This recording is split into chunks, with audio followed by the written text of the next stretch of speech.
Naoya Inoue target na makalaban si Cuadro Alas Casimero sa susunod na taon.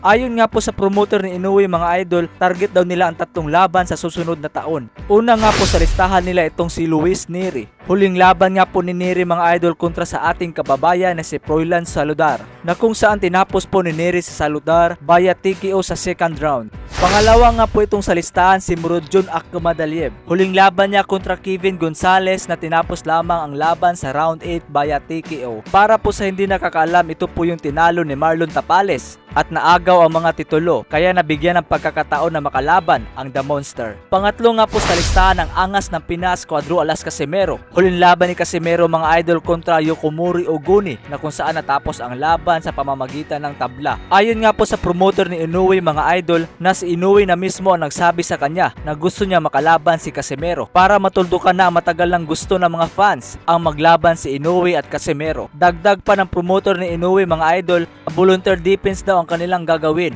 dahil hindi naman daw number 1 contender itong si Casimero. Dahil sa balitang ito mga idol, maraming natuwa, lalong-lalo na ang mga Pinoy dahil matagal na po natin itong hinihintay na maglaban si Casimero at Inoue. Congrats sa iyo, Naoya Inoue, nagiging malakas ka na naman. Alam mo, lahat ng mga tao dito na mga solid supporters ko, lahat ng mga sinasabi nila, wala makakatalo sa iyo kundi si Cuadro Alas lang.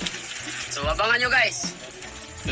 Kung matatandaan natin mga idol, maglalaban na sana itong si Inoue at Casimero para sa unification ng mga titulo noong 2020. Pero sa kasamaang palad mga idol, napurnada po ang laban dahil sa pandemya. At noong 2022 mga idol, natanggalan po si Casimero ng titulo, ang WBO Bantamweight belt, dahil sa paggamit ng sauna. Kaya napromote si Butler bilang full champion at nabigyan ng pagkakataon na makasagupa si Inoue. Kung hindi lang sana natanggalan si Casimero ng titulo mga idol, matagal na sanang nangyari ang Inoue versus Casimero. Dahil sa mga panahon na yon, target talaga ni Inoue ang maipon ang lahat ng belt sa kanyang dibisyon. Kaya ngayon gusto ng labanan ni Naoya Inoue itong si Cuadro Alas Casimero para matuldukan na ang matagal ng pinag-uusapan na laban sa pagitan nilang dalawa.